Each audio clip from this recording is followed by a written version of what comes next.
On the evening of Thursday, April 24th, 2025, Jay Horowitz, president of American Classic Toys, shared the inside story of his 1982 Louis Marx acquisition with the crowd at the Marx Show and Tell, held as part of the TCA's York Train Show. Today, Kruger Street Stories is sharing the second half of that historic event with you. Didn't win, but I want to present you with something on behalf of Marx Show and Tell. You bought the Marx intellectual property of the molds. I want to present you with a Gerard Manufacturing button employee pin. Thank you very much. As a souvenir of tonight. Thank you very much. Now that he brought that up, because I'm going directly to tell you how we acquired Marx Toys, but when I bought Marx and I took over the plant and we were working in Girard, Pennsylvania, the employees, and I hired 3 employees, Larry Pasick that I told you about. He's the guy that was really like in charge of everything. He called himself, he's the one that turned off the lights, you know. He was the last one. And the plant manager in Girard worked for us sporadically. And there was a gentleman by the name of Gene Rocco. You've heard of him? I know his nephew. Gene Rocco became my full-time employee, and his job was to manage and handle the molds. And when I took over the plant, and I was working, because I rented the plant. We rented the plant, and they had a real estate company and so forth. So they gave me this that I've been saving all these years, and it's a pen with Mickey Mouse on it, made by Marx, the Marx Toy Company, but they had another name. It'll hit me. Maybe Charmel? Charmel. That's it. Charmel. They made like cosmetics and things like that. That was named after Charlene. So the J. Marx was after Louis Marx's father. Well, the company was Louis Marx and Company. That was the main company, which was Marx Toys. We'd call it Marx Toys. The corporate name was Louis Marx and Company. And J. Mar was the one in Japan, which we always said Japan, but the family told me it was because of Jacob Marx. That was the name of Louis. His father was Jacob. He was a tailor. Would you believe an immigrant comes to the United States, is a tailor, and his son becomes the world's largest? I mean, this is the American dream. And Gene Rocco and the boys, they gave me this pen. I've been saving it all these years. It was made by Charmor. That's what it was. And in Marx company, near it, not in that plant, but it's molded, and they made pens. This is about 1940, approximately 40, 41. So I've been saving it all these years. So I thought, I'm saving it all these years in the safe. Okay, so wouldn't it be nice? We've got this talk. I bring it in, I can show it to you. And I brought a lot of things that I put on the table. We won't have the time. Well, I don't think so, but I want to get straight into now the purchase. So now, I look at this. I'm the proud. So I have the. That's World War II Yeah, identification those badge. were the ID badges for the employees during World War II, II, so they yeah. could keep track of who was in the There were building. white ones and green ones, right, Allan? Am I Correct. ready to Well, the code? green ones and white ones, Yeah. yes. You think they had a time clock? Oh, probably. All I know is that John, well, I don't know her first name, but John Bonnet's sister handled the payroll. I don't know if you remember, if you ever met her or not, but I did. I I would. think she sold the time clock to a man named Frankel. That's the best one yet. Sure. I've been moved. Yeah, and So- yeah. Go ahead. Okay, so now you know that we're in business and we're doing auction business. I told you the story about Manolo. That was about maybe 1979 or 1980, it's around that time. And here we are, and it's going on and on and on.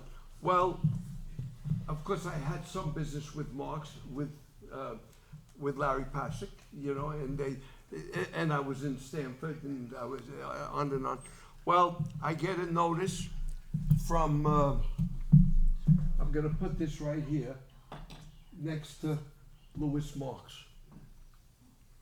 We've got, so,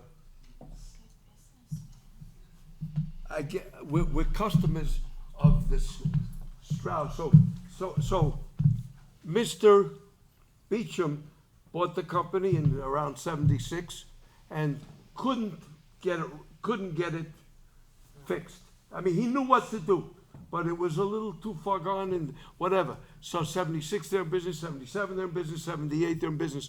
'79 they went to Toy Fair, they showed, and they didn't make anything.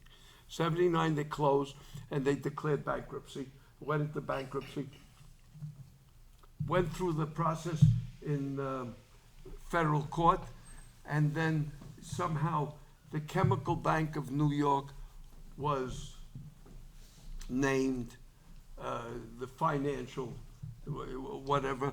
There was the court named a trustee to oversee the liquidation. The trustee named a guy named Keith, who was the owner of Keith Machinery in New York. He was a machinery dealer like American Plastic Equipment, but in New York. And Keith hired David Strauss and Company as the auctioneer. Now, what are they doing? They had to raise money. It was 17 or 18 million dollars they had to raise, and for the Chemical Bank. Anything above the first lien and security interest of Chemical Bank would go to the creditors, but they were unsecured creditors. So the one that was secured was the Chemical Bank of New York. So the Chemical Bank, so then they approved David Strauss and Company auctioneers. David Strauss and Company, David himself had passed away years ago, and his son Stanley was in charge. Stanley Strauss. Stanley Strauss was my father's age. And of course he was a friend of my father because the Horowitz Toy Company would buy toys from when they would liquidate toys. So I knew him through my father, and we had American Plastic. We would go to auctions and buy and sell and do things. So, I mean, we eventually would buy entire plants and auction them off. So, which is what, this is what happened here at Marx. So, Stanley Strauss is in charge, and his son was there also. Stanley Strauss was my father's age, and his son is a little younger than me, and they're there. Now, when we hear Marx Toys is up for sale, and you guys know American Plastic Equipment, we're operating as commission agent for many factories now, Latin America, Europe, and we're charging 10% commission. And so, by that time I had 7 salespeople that were fully trained, and they knew the business, they knew about molds. We had a showroom, we had a building, we had, so with this, so what I would do, and generally get involved with the auctioneer so we know what's going on, and then I would call like my favorite customers, you know, and say, Alberto, listen, I'm calling you first. You got first shot at this. The world's largest toy company, Marx Toys. It's hard to believe, but and it's going up for auction, and you can get And he's got a great factory. What a bargain! I mean, just like if we bought that 1,500-ton press for $120,000, the press was like, it was worth $1.5 million or $2 million. So you get good buys at auctions, or you can if you know how to handle it. So I would call my favorite customers, like Manolo, like we did with him, and he was there. I told you about the deal that he bought from me like in 1979 or 80. Now we're talking September 19th, 1982. The Marx auction comes up. So I go on in advance a week ahead. I want to know what's going on.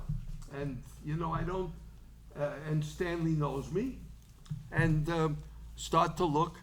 And I get my customers, which included Manolo and included a guy, Alberto.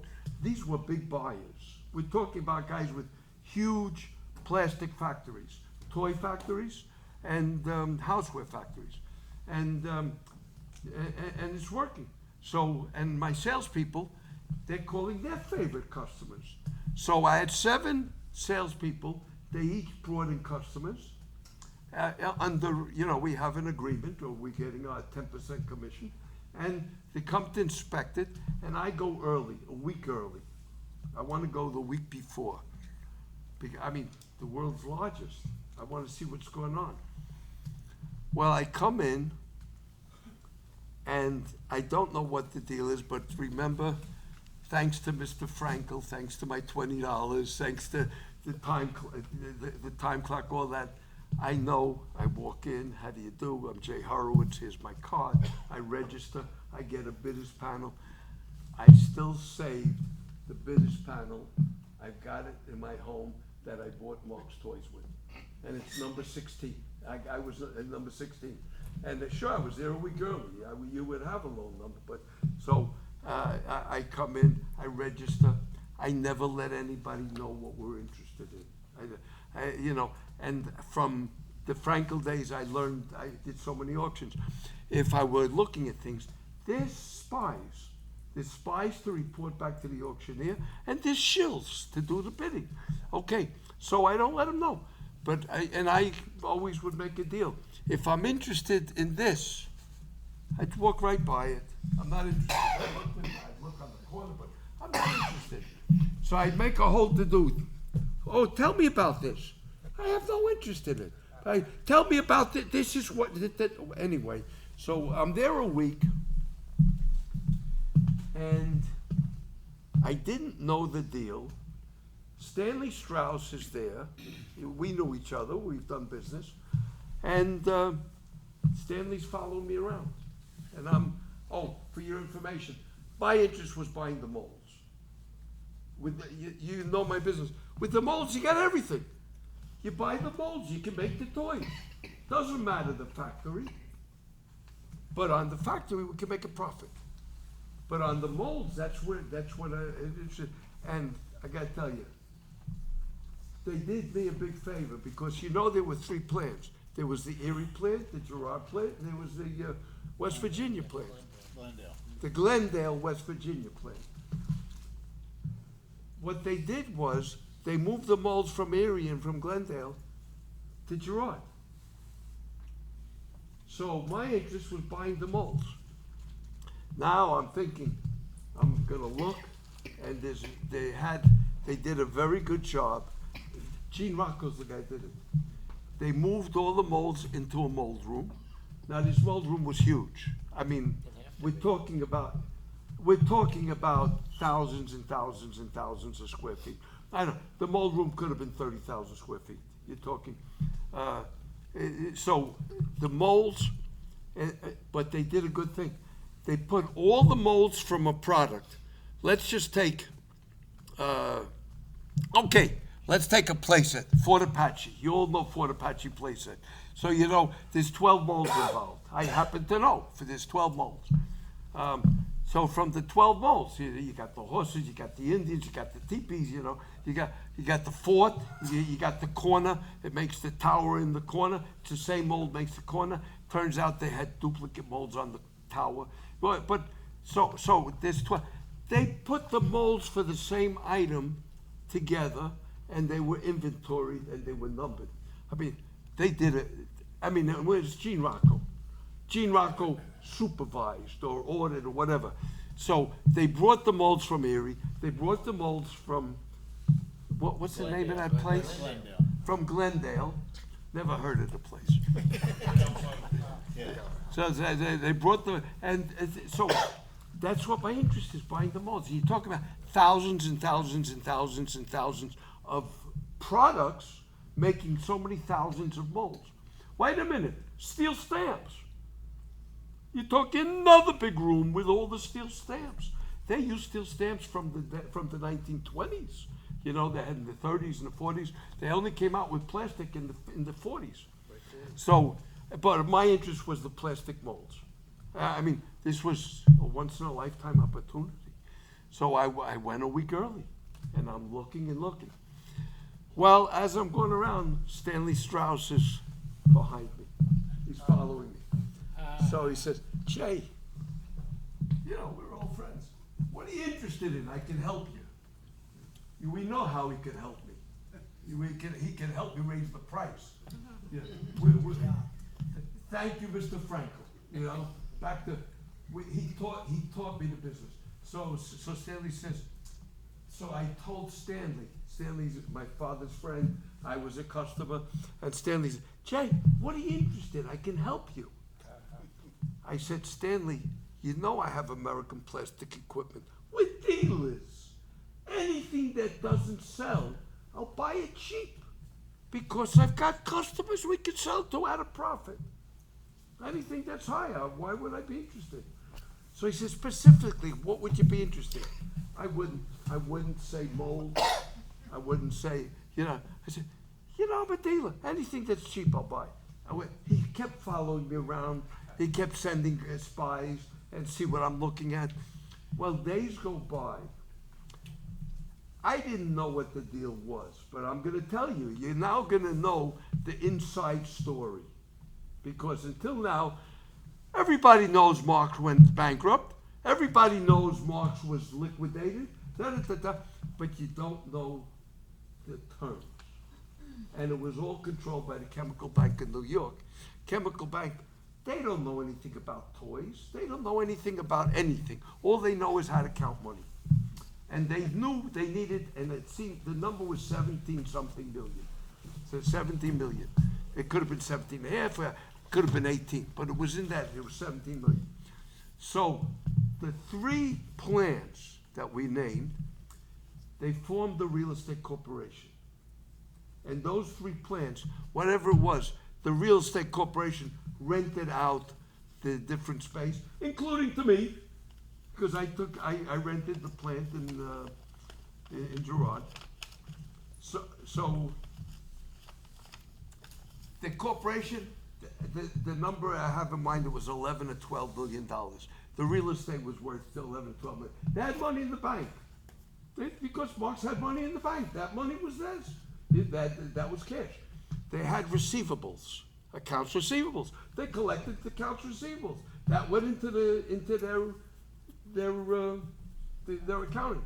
And then they had inventory. They sold inventory.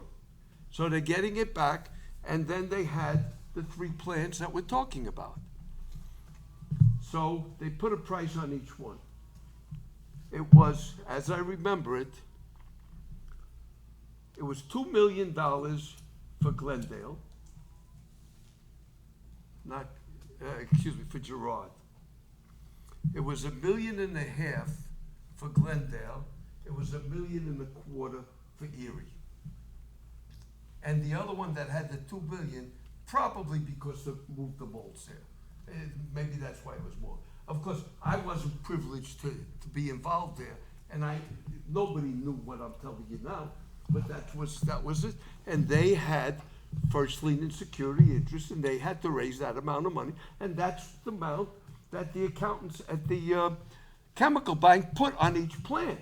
So now they hire this Keith Machinery, and Keith hires Strauss, and Strauss and Keith come up with a guarantee for the amounts I just told you. $2 million for this, $1.5 million, $1.25 million. And now I'm going to tell you something. You guys now know a little bit about my life. I've done nothing. I've spent my life, almost the last 60 years, doing nothing but visiting toy and plastic plants and factories and housewares for the last almost 60 years. But believe me, I'm an expert. This was the best. And this machinery and equipment was well worth it. But Mr. Strauss put this up. He advertised it, and he's waiting for Mattel or Hasbro. He's waiting for some big shot to come in to buy it, because they gave a guarantee to the chemical bank of $2 million for this plant. If they sold that plant for $5 million, they would have made $3 million profit, less expenses. $2 million. If they sold it for $1 million, they would have lost $1 million. So now you see why Mr. Strauss was following me around.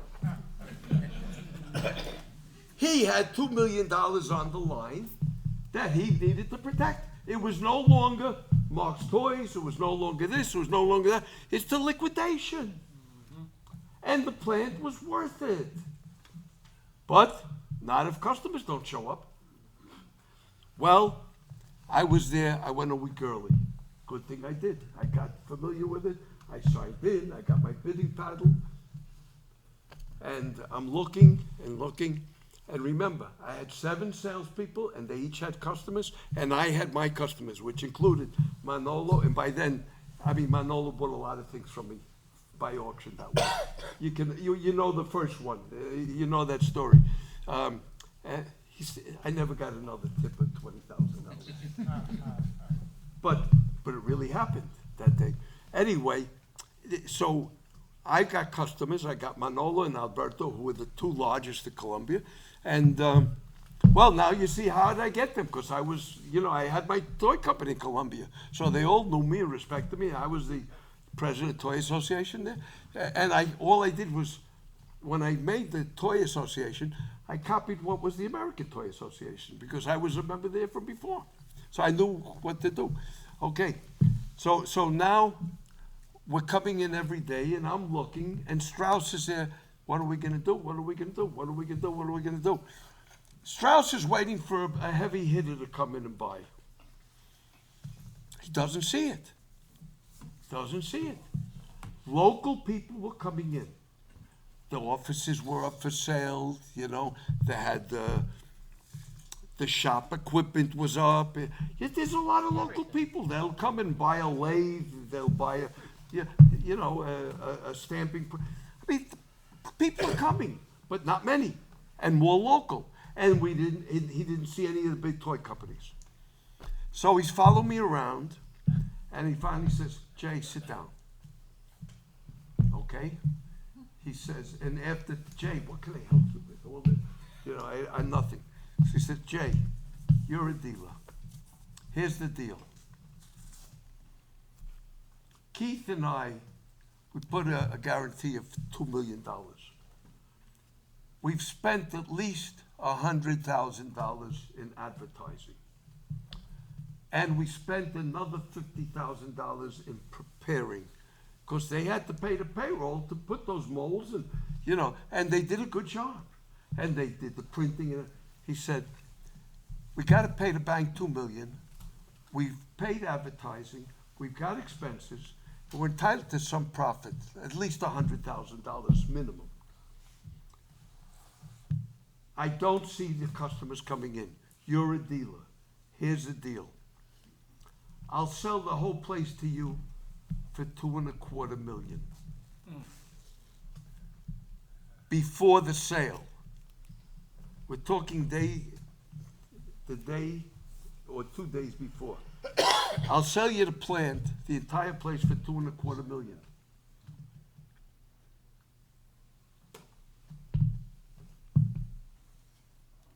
If you get $5 million, you give me some of that. But if you're gonna get less than $2.25 million, you cover the loss. Now, in my mind, and I've never told this to anybody else, but I'm telling you right here and now, I gave for the molds. The molds were worth $2 million. They were worth, I already had in my mind, I'm going to walk out with these molds. There were thousands. Well, you know what Marx Toys were? It was the largest in the world. And the molds were all there. They didn't sell any of their molds. They were there. The molds were worth more. I never told Strauss. I never said, "Jay, what are you interested? I can help you." Yeah. So I'm thinking in my mind, if he sells me the whole thing for $2.25, we go through with the auction. People are coming from anywhere in the world. we get as much money as possible. Maybe we make a profit. I was thinking, hoping, maybe we get 2.5 million. Maybe we get 4 million. Wouldn't it be nice? Get 4 million and get an extra billion and a quarter, a million something. Okay, so we make a deal, and then he asked me for a deposit, certain amount. We're talking about a $2.25 million deal. Now, we sit down in the office. He writes the contract up by hand, what we agreed to. And then he wants me to give him a deposit, a certain amount of money. Now, remember I told you, hey, I'm feeling pretty good. We've got sales, we've got money in the bank, our debt's up, our bank, we're paid, we've got customers coming in, we've got inventory, it's all positive. I'm feeling pretty good. We got a couple of dollars in the bank. I didn't have $2.25 million in the bank. We didn't have that much. I mean, whatever I had, I'm feeling good. I'm feeling good to go to the auction. I'm feeling good to be a buyer. I don't know how I'm going to pay for what am I going to pay for. And he's coming up. He wants to get paid $2.25 million. So we agreed to, I'm going to give a deposit. He gives me a number, I didn't have anywhere near that amount of money. So I said, excuse me, I got to make a telephone call. He writes out the contract. It's all written. He says, go into the office. You can use the telephone, and you'll have privacy. We're talking about the Marx corporate office, and Keith and Strauss are waiting for me in the office they were using, which was another one of the executive offices of Marx Toys. And I go in, and I had an excellent relationship with the bank, with my bank. And it does. I have an excellent relationship today with my bank. It's just not this. It's not the same world. No. It's just not the same world. I can't get anything today like I did. But in those days, I would go to the bank, make the deposits. I knew and I'm not talking about the owner of the bank. I was friends with the owner. I'm talking about the manager of the branch that was near the American Plastic plant. His name was Al Mizuko. He was the manager of the branch. But we were so friends. I mean, all these years, a lot of trust. So they asked me for money. I didn't have anywhere near the money. I said, excuse me, I need to make a telephone call. Now, here comes the secret. I pick up the phone, I dial the bank, and I said, whoever answered the phone, is this. I'd like to speak to Al, please. This is Jay Horowitz. So, okay, within seconds. Hi, Jay, how are you? Al, I'm in Pennsylvania, I'm doing a deal. He interrupts me. Jay, how much? He doesn't let me talk. He interrupts me. Jay, how much? I give him the amount that Strauss asked me for the money, which I had nowhere near that money. I just tell him the amount because I wanted to explain to him, Al, we're buying the biggest toy factory in the world. Al, this is a great example. I didn't have to say a word. He said, Jay, how much? I gave him the amount that Strauss asked me. Jay, write the check, I'll pay it. Goodbye.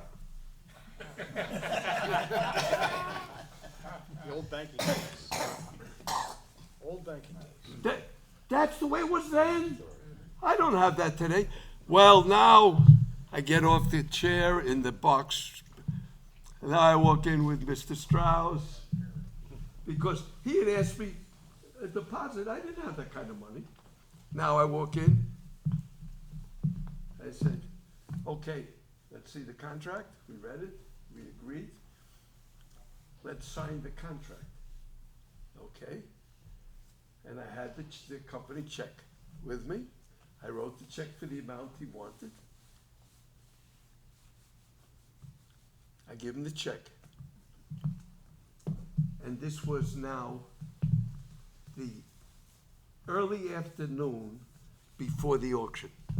So I could tell you it was September 18th, because I think the auction was September 19th of 82. So now Strauss and Keith are sitting there. They got the contract was written. They got the deposit. They're off the hook for $2.25 million. I'm on the hook for the 2.25. I said to him, okay, we've agreed. Let me have a copy of the contract. Oh, no, we can't give you a copy. What do you mean you can't give me a copy?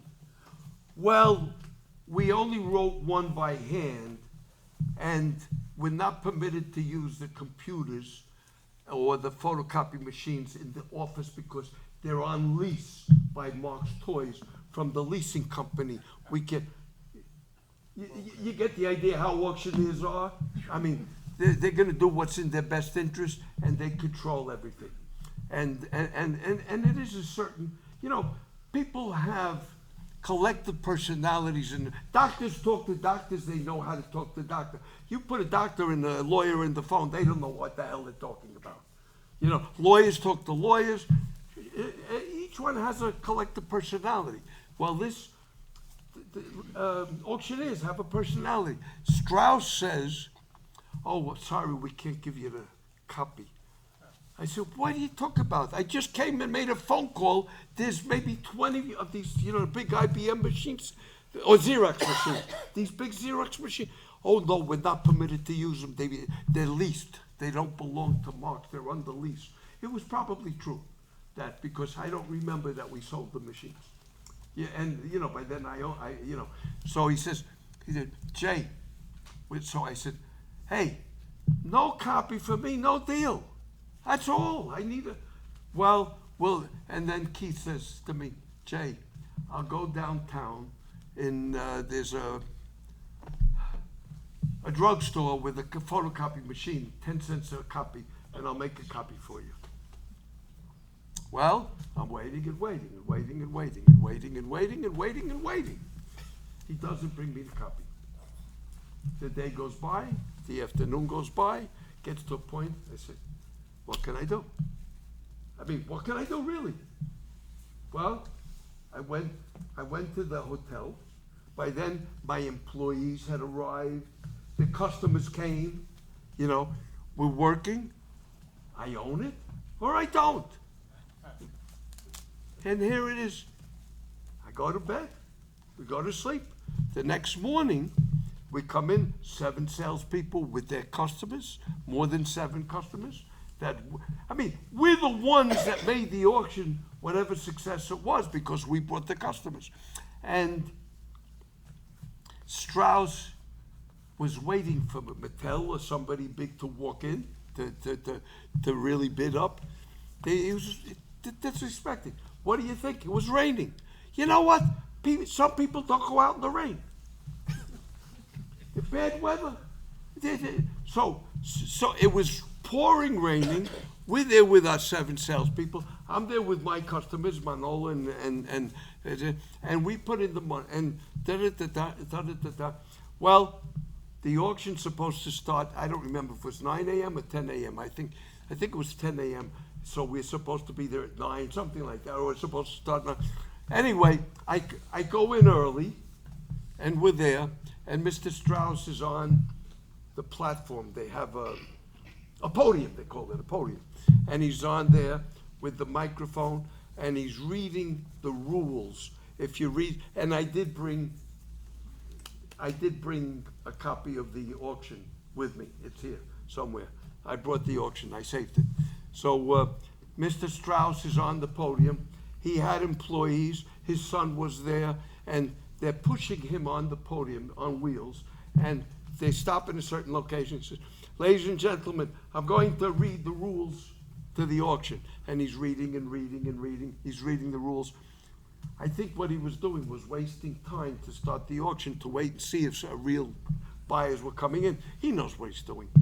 Well, the time comes, and I'm in the crowd, but, I mean, there weren't that many, but I'm there.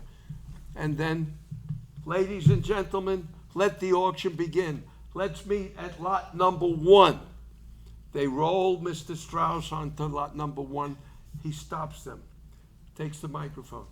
Mr. J. Horowitz, Mr. J. Horowitz, kindly come to the podium. So they stop wheeling him. He's standing there. I walk up to the podium. Jay, I've got something for you. Gives me an envelope. And in the envelope was the contract that we both signed last night, was a photocopy of the contract, and his signature in the photocopy was in blue ink on top of it. He signed it a second time in blue ink, and an official receipt for my deposit check, and I don't know what else, with the proper documents that belonged in it. I said, thank you. I put it, I'm still wearing my suit. I retired that, it's not a suit, it's a red suede jacket. I never wore it again. I got it in the closet. This was what I wore to Marx, and I put the envelope in my pocket. I don't take a look at it. I slowly walk around, and then I run to the men's room. I gotta see what's in there. Well, of course, I open it up, and there's the contract. It's signed by Strauss. It's signed by Keith Machinery, and with blue signature because it was a photocopy. If he went to the drugstore or not, who knows, and it was signed by them. So now I'm the owner, and we're starting with lot 1, and now whatever comes in is my money. So we're starting with lot 1. We get going, and now I became the other guy in the other auction. I became the shill. Because we're going to a machine, and if we're going to a stamping press that I think is worth $20,000, we're gonna sell it for, as a dealer, cheap, $12,000. I'm gonna buy it cheap, $5,000, $6,000. I'm not gonna let it sell for $100. That's all. So as a dealer and as the owner, and I became the shill. So everything starts to go up. I start to look, what's it worth? What's it worth for resale? Now I became Mr. Frankel. Okay, so whatever it was. And if it, I keep, and I'm bidding and I'm buying and I'm bidding. If it goes up to 5,000, I let it go. I'm happy with that. We made a sale.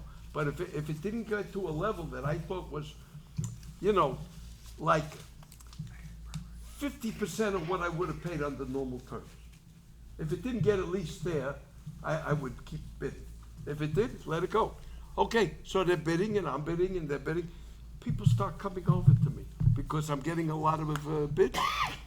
So, Mr. Horowitz, would you mind if I buy lot 387, please? I mean, if you don't, so I said, well, let me see what's 387. He's asking me permission. I look, lot 387, it's whatever, let's say it was a stamping press.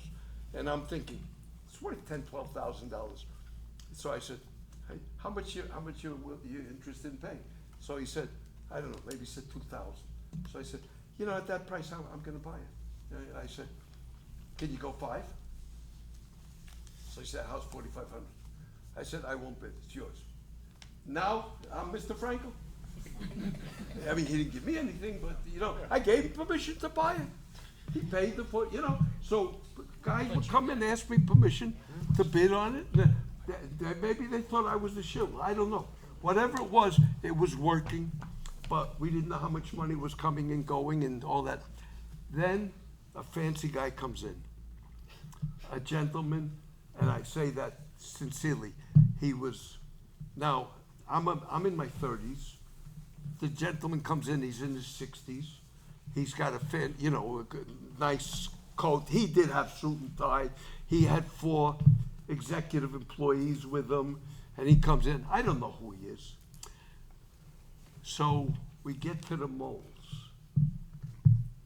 Now, you guys knew I came for the molds. That's Trouble right. on the horizon. Well,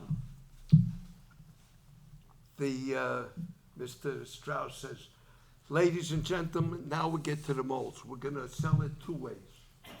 First of all, we're going to sell them in bulk. 1 bid for the entire room of molds and whatever it goes. And then we're going to sell them lot by lot.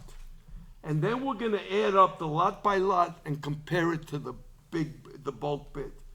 Whichever is higher takes it. Are you following? Because I thought they did a pretty good, I thought it was a good idea. And it was, now you're talking about the main money of the play. Well,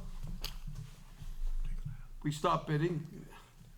I'm not letting these go. I mean, yeah, if we were talking $3, $4, $5 million, I'd let it go. I'd say, hey, I made $1 million today. It was a good work. It was a good day's pay.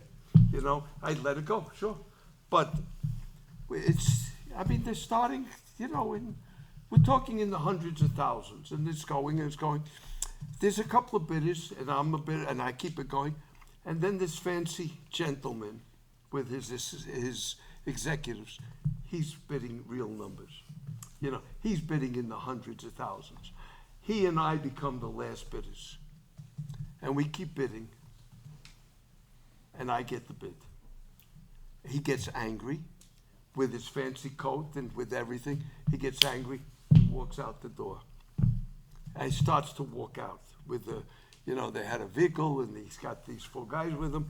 So I ran after him. I said to Strauss, do me a favor, hold the auction. So Mr. Strauss gets on the microphone and says, ladies and gentlemen, we're going to take a 15-minute break. Well, he was cooperating because I didn't want to miss auctioning. And at the same time, I got to find, who's this guy? You know, and he ran out angry. He came to buy them. Well, I run after him, and I said, excuse me, sir, my name is Jay Horowitz. I'm president of American Plastic Equipment. We're not interested in the molds. We're dealers. Yeah, I'm back to Franco. We're dealers. We buy and we resell. And you're a manufacturer. We can both do better. You can buy from me just what you want. You don't have to buy the whole thing. And buy just exactly what you want, and we'll give you a good price. And I'm a dealer. So where are you located? He says, we're in Florida. How nice, I'm in Florida. Where is he? In Delray Beach. Oh, how nice, I'm in Miami Beach. I was in North Miami at the time. Today I live in Delray Beach. I learned about it from him. So I said, would you mind giving me your card? I'll be here for a while working on this deal, but afterwards I'll come back. He was angry. He didn't want to talk to me. He didn't, He gives me his card. Maurice Halpern, chairman of the board, Empire Toy Company. He said, okay, Empire Toy had bought the big wheel. Yeah. Before they made the deal with me, they had taken certain things out. And the big wheel went to Empire Toy, and that became their #1 item by far. They're doing millions and millions with the big wheel. They wanted to buy the companions, ride-ons. It all makes sense. And, but he just, I mean, he made the trip. He looked at it. He wanted to buy the whole thing and control it all. I mean, it makes sense. But he didn't go into the millions where he needed to be to outbid me. So he gave me his card. I gave him my card. And I said, I'll be here for a while following the auction. And if you don't mind, I'll call when I return. I still remember, okay. You know, so we continue with the auction. I come back and Mr. Strauss is back on the microphone. And okay, let's continue. We're up to lot number, whatever. We continue with the auction. We finish it out. It wasn't one day. It was 2 days. There were thousands and thousands of lots. It was 2 full days of auction. Some things didn't sell, so I owned them. And some things were prearranged, and that went, and all that. Well, now I'm going to tell you the bottom line. Fortunately, I lost a lot of money. I can tell you what, we got $1.5 million cash.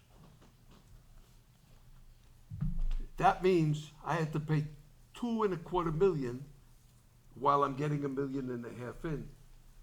I said in my mind, that means I paid $750,000 for the molds. I was happy with that. I mean, 1 set of good molds is worth that. Or maybe 3 sets, 2 sets, you know, 4 sets. What's the difference? There were thousands and thousands and thousands. I mean, this was the break of a lifetime, to be honest. This was my step up, because from then on, this became our model, a modus operandi. buy the entire company, strip it, liquidate, retain the tooling and intellectual property rights. Okay? So now, we own it. They turn it over to me. They instruct everybody at Marx Toys, Mr. Horowitz purchased it. He owns it. Money changes hands. Now I stay. Now I have the offices. I hire Gene Rocco, the plant manager, and we start working. I got the Mickey Mouse pen. So The bonus. well, Lots of talk. people started coming in specifically to buy molds. Toy companies heard, and they came in, and one by one we'd go over. Okay, well, you look at this. We had the inventory. Gene Rocco was working. Yeah. So people come in, and what about this? Okay, 7,000. How about 4? I'll meet you at 6, not 5. Okay, but it didn't matter. Local toy manufacturers came in. Other companies came. We're starting to sell. I'm getting the 2 1/4. I didn't get near the 2 1/4 yet, but I know that I needed 750,000. I had a shortage of 750,000. Thanks to Al Mazzucco, it was paid. I mean, the check was paid. So, but I needed the money. I needed to get it back. Sure, what I do, overdraw the account. I had to get the money. So people are coming, and we're selling, and money's coming in. I don't know. Before you know it, I got 300,000-400,000 extra ready to go. To the bank, whatever. I go back to Florida. I call Mr. Empire, Mr. Empire, The chairman of Empire yeah, Toy. chairman, yes. Yeah, but we became very, very close then. Maurice Halpern. So by then, after we got to know each other, he called me Murray. Okay, so I call up, I say, it's Jay Horowitz, we met at Marx Toys, I'm back. I've got the inventory of the molds. I've got some samples. Can we make an appointment? He gave me an appointment at the headquarters of Empire Toy. Listen, I had some money by that time. I was proud to get some money from some deals. I just bought a new Cadillac. It was the 1980 the Cadillac Seville with the back window. Well, I get in my Cadillac, and I'm proud, and I'm driving up to Delray Beach, and I get to Empire Toy, and I pull in the front, and I park my Cadillac right in the front. I'm proud. I'm still in my 30s, driving a Cadillac. I got this, and now we got Marx Toys, and I've got an appointment with Mr. Halpern, the chairman of the board of Empire, and let's see, and I bring in the catalogs from Marx Toy, and I bring in the inventory, and by then, So they receive me, and Mr. Halpern come in. So Mr. Halpern said, bring him into the conference room. I go into the conference room. He goes in, and he brings another guy whose name I got to know very well. He was the administrator. Right now, I can't think, maybe Siegel, something like that. We sit down, we go through it, and just like I said to him in Pennsylvania, I said, pick what you want, that's all. You don't need to buy 10,000 molds. You just pick the few you want. You'll do much better than that than if you buy the whole thing. He picked the few he wanted. So I write them up. We take the catalog. We take the numbers. We look at them. They were all ride-ons. They all went with the big wheel. One was the crazy car. You all know the crazy car. Crazy car was one, and that's a crazy car with the wheels. Okay, turns out Marx made so many crazy cars in the days. Now I'm telling you, way later, but I learned afterwards. We had 4 duplicate molds of crazy car. Marx had 4 duplicate molds. That means if they spent the money for 4 duplicate molds, they had high production. I didn't know that at the time, and with Mr. Halpern, he asked me for the crazy car. He didn't ask me for 4 or 3 or 2. So I said, okay. So we made a list of what he wants. And I kind of remember the numbers, you know. So he said, so when we had the list of what we wanted, so he asked me, you know, well, what would I think of a price? I think I came up with the price 480,000. I didn't want to go 500, so I said, and I wanted, of course, I want as much as possible, but you know, I'm willing to negotiate. So, and I hope I didn't scare him away. So he asked me, well, what? And he had really valuable items. So I put up, he says, 480. So he doesn't get angry, doesn't get upset, doesn't say anything. Then he said to me, let me think about this. He looks at it on his papers. Jay, would you take 250? Well, that's an offer. The answer is yes, but I didn't say that. Right. So I said, well, I don't know. I mean, 250. Listen, you're getting the best you can imagine. You're getting the best items, the best molds, etc. They're all ready, etc. I'll tell you, you want to meet me halfway? So now I'm at 375 or 3. So he says, I'll make it 3 even, whatever it was. We shook hands. It didn't take a little back and forth. We shook hands, and he said to me, Jay, like Mickey said to me, I don't know, 40 years before or 20 years before, Jay, it's lunchtime. Would you like to have lunch? Sure. She says, I'll be right back. He walks out of the office. I'm still there with Mr. What's-his-name. And he goes in the office. He asked me to, you know, I wrote up the sales order. I gave it to him. He walks out. He comes back. He said, well, I'll take you, I'll invite you for lunch, Jay. He said, I like the way you do business. Now here, you know, this is, now you're talking about a billionaire. You know, now you're talking about a real billionaire. He was a real investor, you know, in Wall Street. You're talking about a guy who was a billionaire. And at that time, you know, you talk about a billionaire. And he says to me, would you like to have lunch? He says, sure. He says, Jay, I like the way you do business. Well, I'm going to tell you what he did, a couple of things. First of all, remember I drove up in my Cadillac and I parked in the front. He had a private parking lot in the back of the building. He owned the building, he owned the parking lot. You know, you're talking about a big investor here. So he says, come on. He opens the back door. We go out in the back door. All of a sudden, I had never seen one in my life. Yeah, maybe on the road. A white Rolls Royce, brand new. Nice. And brand new. I mean, he gets in the driver's side. I get in the passenger. It smells of Rolls Royce. It's got a certain smell to it. Well, we get in. He's driving. Until then, you would have had to have a chauffeur. So, but he drove it himself, and I'm going, wow. He takes me to a restaurant. We sit down. We order. What do you think he hands me? He went out to the office. He came back. We sit down. He hands me an envelope with the check for the $320,000, I think it was.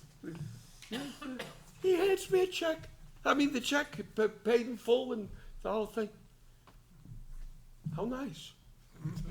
I mean, I think that was where I went over the tuna. I think that's about, it was just about there that we just about got to the 2.25. And now,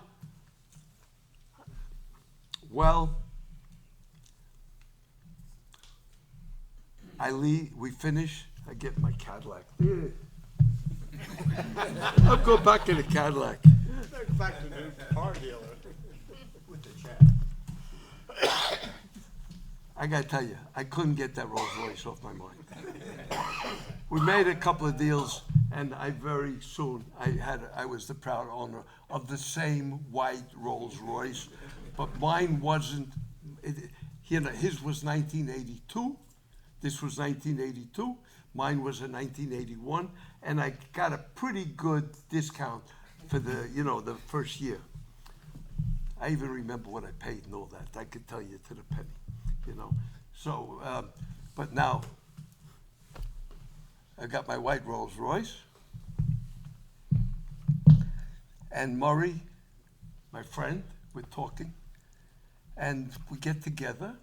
He's introducing me to the family. He's introduced me to that. And he said, Jay, I like the way you do business. I'll tell you what. If you ever have a deal that you can't handle, what I mean financially, I'll back it. We go partners. You do the deal. I trust you. You know how to handle deals. Thanks to Mr. Frankel. So you know how to do deals. I don't need money. Any money you need. If you get a deal for 2 million, 3 million, 10 million, 20 million, you know, whatever you need, I've got the money. Now the truth is I don't need the money. Why don't he need the money? Because we don't need cash. Whenever we need money, we print it up ourselves. What do you mean you print it? How do you print money? We issue a bond. He's on the stock market. They got money. Yeah, these are things I don't understand, really. But he said, Jay, you make a deal for 3 million, 5 million, whatever you need, we'll back it for you. He formed a corporation called the American Empire Corp. And I bought a company. And he paid for it. I'll tell you which company, because you guys are into toys. Roth American. Do you recognize the name Roth American? Okay. And it was also like in Pennsylvania. Somebody called me, he made an offer, and it was in the millions. I said, you know, send me the information. I inspected it, included some real estate. I mean, we're talking about, it was way above my head.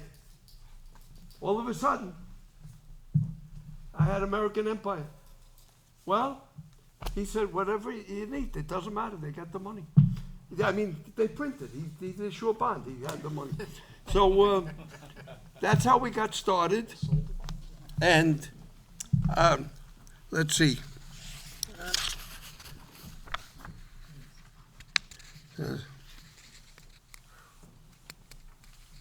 So then I was going to tell you, we're talking 1982, and we're doing business. Oh, something important. I didn't understand intellectual property rights at that time. So we bought all the molds, we bought this, we bought that. Somebody said something to me about intellectual property rights. So we called the chemical bank to buy the intellectual property rights, which meant the brand Marx Toys, which meant the patents, copyrights, trademarks. This was my learning experience. So my attorney, who was dealing with the chemical bank, attorney to attorney, and the attorney at the chemical bank's name was Jim Corcoran. They refused to sell us anything, and they didn't want to discuss it any further. Turns out, we find out that the Ting family of China wanted to buy the intellectual property rights of Marx Toys because that was a company in Hong Kong that Louis Marx started in 1953. By now, they're rich toy Chinese factory. They're in Hong Kong. And they heard it's over. They wanted to buy the name Marx Toys in their own toy factory and make it in the United States and all that. Chemical Bank didn't tell us. And I didn't understand. One morning I go to sleep, and I was in New York because I remember. I go to bed, I go to sleep. 3 o'clock in the morning, the telephone rings. Jim was my attorney. Jim, it's Jay, it's Jim. What? I figured it out. What? I'm asleep. He's waking me up at 3 in the morning. This guy was the best attorney I've ever seen in my life. He was my attorney. Jim, he handled all our, and it was litigation, and it was intellectual properties. He was the best, I'm going to say the best attorney in the toy industry for intellectual property rights and all that. There's 2 or 3 that are specialized in this, and I know more by that. So he said, I'm going to federal court, and I'm going to sue the chemical bank in New York. what? He said, they sold you the plant. They sold you the molds. He was up doing research, legal research. They sold you the molds. They have no restrictions on anything they sold to you. Therefore, it is legally understood that you are the owner of the property and they can be used as intended. Molds were intended to be used to manufacture toys. Every toy mold says Marx Toy, patent number, and this number and that number. And they did, if they had sold you the molds and put a restriction, was selling it to you for scrap steel, you wouldn't have a right. But they sold you the molds, no restrictions. That means you can make toys of it. If you're gonna make toys, they're all in steel, and it says Marx Toys. It's got the patents, it's got the trademarks, it's got all this. You're the owner. They didn't restrict you from it. They can't sell it to the Tink family. They can't license it to Tink family. You're the only one. He goes to federal court in the morning.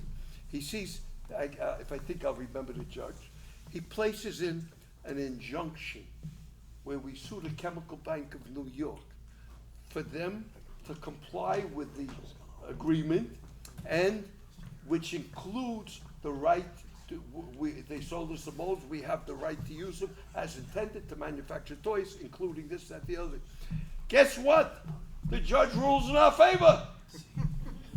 We get an injunction against the Chemical Bank in New York, this multi-trillion-dollar company, and little Jay Horowitz gets an injunction against them.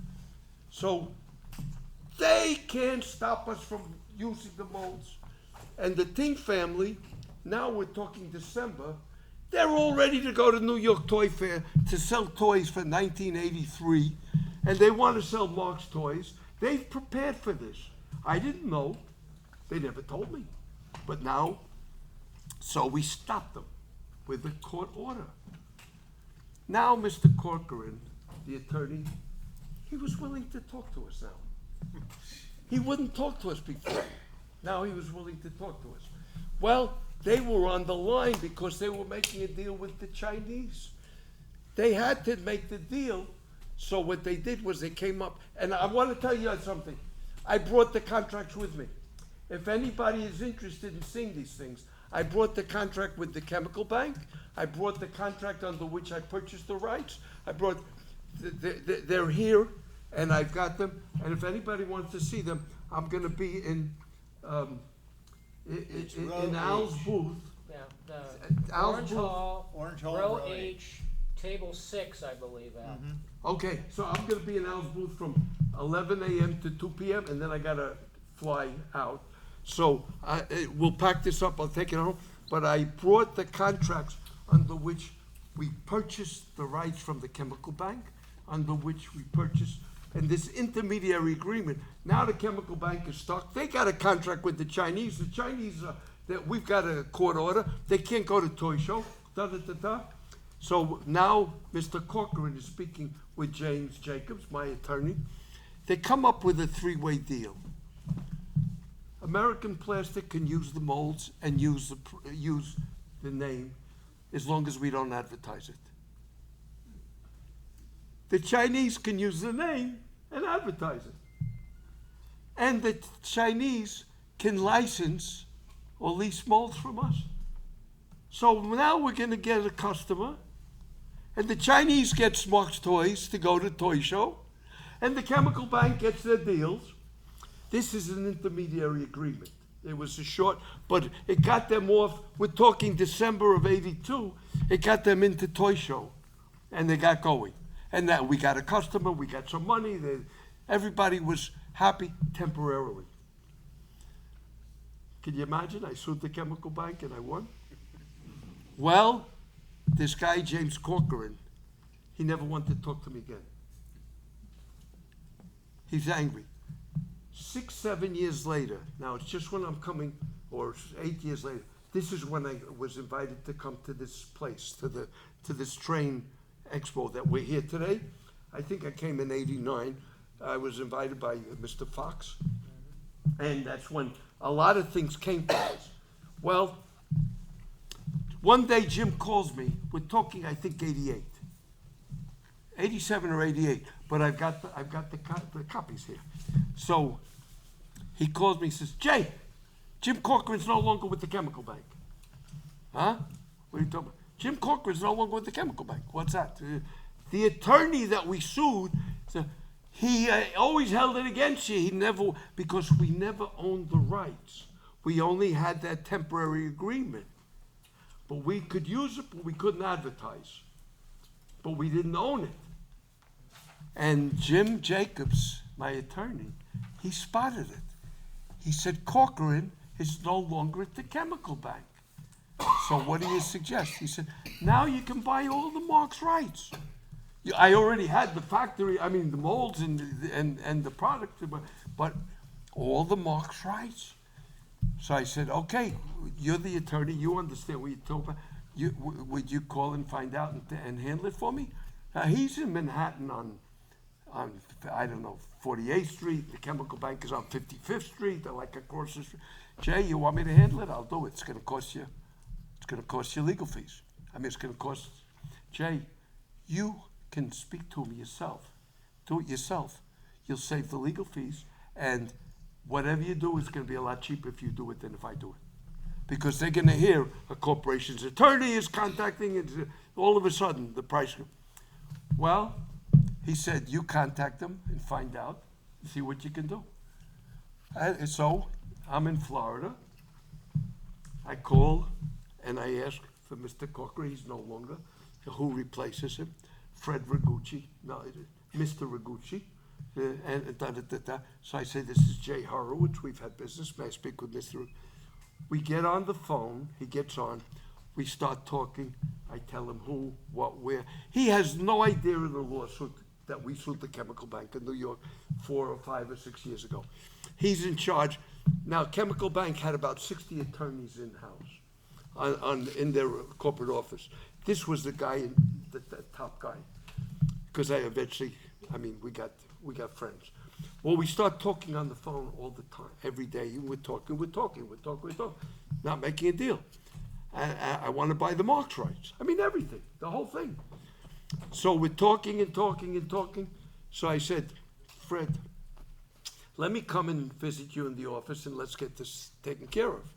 We needed person to person. I mean, we were talking on the phone every day. We weren't getting anywhere. He never gave me a price. I never gave him an offer. We're talking about it, but we don't know. So I said, Fred, if you don't mind, let me come up to visit you in your office. We'll sit down and discuss this. So Fred Rigucci says to me, Jay, not now. I can't handle it. We're too busy, because they were doing a multi-billion-dollar construction of apartments downtown Manhattan. I mean, eventually I knew what it was and all that. And they were financing it. And it's, multi-billions. And this guy's in charge and all that. So he said, I just don't have time now. I'd love to meet you. Another time we'll play. So I said, well, okay, thanks, Fred. I'll see you later. Get off the phone. As soon as he told me not to go, I went home and I packed and I got it. I went up the next morning. I went. And I said, I better get him while I can, So I go into the chemical bank, into one branch. And I said, I'm interested in meeting with the legal department. So I said, oh no, that's on 55th Street or whatever, 7th Avenue, 50th or whatever. Okay, so I go there, I get down. I don't know if they have the whole building, and I asked the guy, who are you here to see? I'm here to see Mr. Rigucci. What floor? I don't remember, high floor. And do you have an appointment? No, I don't have an appointment. But well, somehow I get in the elevator. Somehow I get up to the legal floor.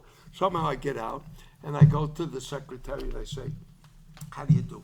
My name is Jay Horowitz. Here's my card. I'm here to see Mr. Rigucci. He doesn't expect me. I don't have an appointment. But I have plenty of time. I brought my brief. We didn't have computers yet. I brought my briefcase. I got plenty. I'm happy to camp out in your waiting room and just tell Mr. Rigucci anytime. And I can stay for 2-3 weeks. It doesn't matter. Just tell Mr. Rigucci that, it's Jay. He knows me. Well, Doesn't take more than a few minutes. I'm sitting there in the waiting room from the Chemical Bank of New York. And of course, he had his suit and tie, with the tie open, you know, and the suit open. Jay, what are you doing here? I told you not to come. You know, I'm busy. We're doing it there. We can't do this. You can't do it now. What are you doing here? Just a few minutes. Just follow me.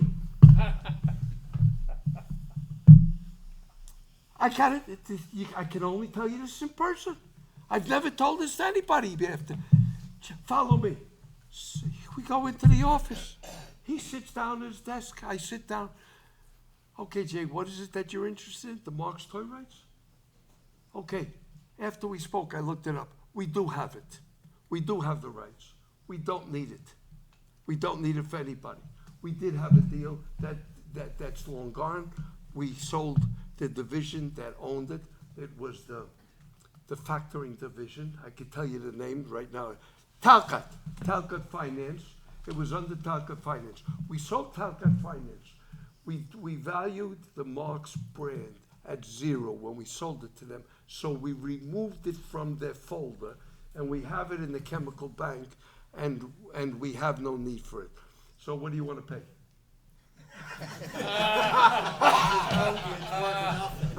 You're gonna believe this? $1 sale? But he knew nothing about this lawsuit that I sued this other guy, Jim Corcoran. He hated my guts. He wouldn't talk. He wouldn't. I mean, I didn't even tell you because we're talking so much.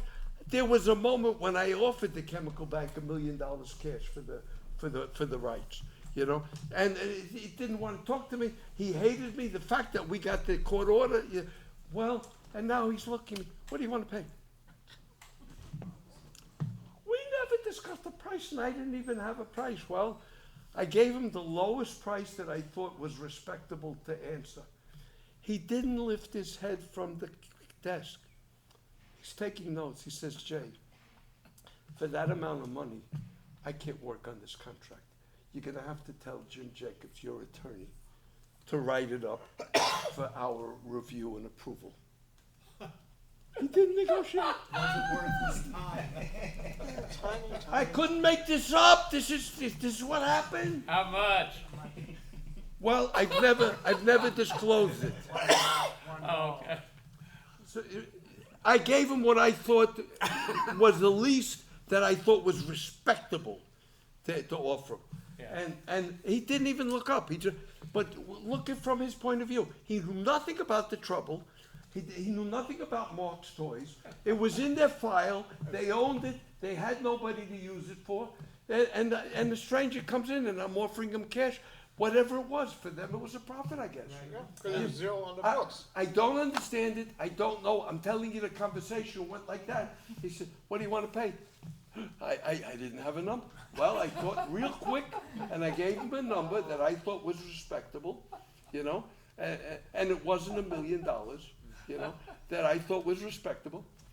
He didn't even lift his head. He said, Jay, for that amount of money, I can't put any time into this. You have your attorney draw it up. We'll review it. And but you know, he was tacitly accepting the deal, and he said they had nothing to do with it. They didn't need it.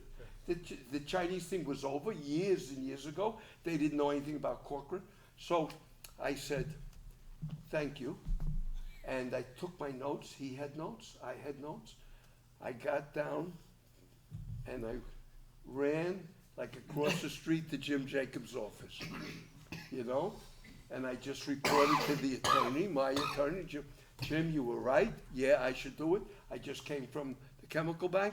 We got a deal. Here it is. He wants you to write the contract. Jim said, sure. Now I'm going to tell you something else. So I stayed in town. Jim said, I think Jim told me, and I said, I'm not leaving town without getting this signed. Yeah, after all these years, we're talking in the, I don't know, 87, 88. It was just before I came here, you know. So Mom and Dad, they lived in our home. I went home to Mom and Dad. I stayed with Mom and Dad, you know. I had my wife, my children, in Florida. So what? I'm in New York City. I stayed with Mom and Dad till, and then Jim is working on it, and Jim is talking, lawyer to lawyer, they're talking. Now wait till you get this. Jim wrote it up. Jim showed it to me. It was perfectly fine, very simple. The Chemical Bank of New York and whoever's on top and whoever's on bottom and whoever's in the middle, they, for whatever reason, they didn't accept Jim's contract. They told Fred Ragucci to write the contract. After he said, A long time. so the Chemical Bank wrote their contract. Not only did they write a contract, they wrote a contract from Talcott because they owned Talcott and the rights were in the name of Talcott Finance. And they had another, the president of the bank had to sign, or the chairman, I don't know. But they wrote, it's a short contract. You can all see it because I brought it with me. You know, it's 5 pages with a few words. And so the Chemical Bank itself wrote up the contract. Jim approved it. And Jim says, Jay, your contract's ready. I call Fred. Fred says, Jay, your contract's ready. I said, Fred, your check is ready. Okay, now we had an appointment. You're only talking about a few days. Now we had an appointment. Now I walk into, where I don't know, it was 5th Avenue, 6th Avenue, 55th Street, where the legal department is, and I take the elevator. I said, yes, I have an appointment with Mr. Ragucci. I come in, and I say the same secretary that I saw the first time. I said, good afternoon, you know me, I'm Jay Horowitz. I told you I'm gonna stay in town, got plenty of time. So I have an appointment with Mr. Ragucci. I don't remember if it was 11 or 12 or whatever. You know, okay, she brings me to his office, and he's in the same office. He had the corner office with the view, you know, he was a big, anyway, you're talking Manhattan with skyscrapers and all this. So I come in, and he said, Jay, I've got your contract signed. I mean, it was signed by all these people in the Chemical Bank that they needed the shareholder. I don't know, you'll see it because I brought it. I'm gonna just show it. So,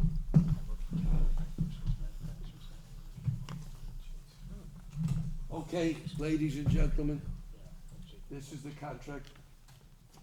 Would you mind reading what's the name of the title here? Chemical Bank. Okay, thank you.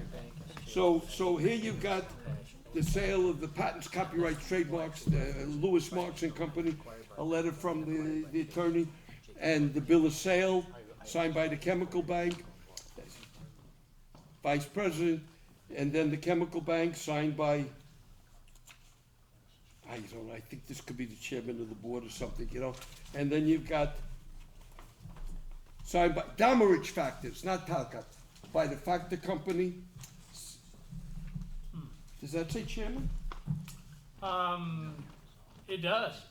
So by the chairman of the Talcott Finance Company, not Talcott, Damerich Factors, and the banking corporation. Okay, here. So I'm gonna I have these and other agreements. I think it's come time to close shop. So I'm gonna be in Allan's booth tomorrow, and I think we're gonna, you know, you were taking. Things out on display, and you'll be available there. So we've got, what I brought here, I'll just say very quickly, I brought Evel Knievel, in case anybody's heard of Evel Knievel. It's not Marx, but I own it. It was Ideal Toy. I bought once I did this with Marx, that became the new model, and I bought 42 companies, but in part or in whole. But Marx I brought James Bond. Wow. Yeah. 007. 007, so that's ours. And I also brought the Sudoku Cube that I'm the inventor, the patent, and I brought a sample for you. I brought the pen that I got from Marx. I brought a Marx watch, a Louis Marx. I brought several of them, if anybody's interested. I brought some of the original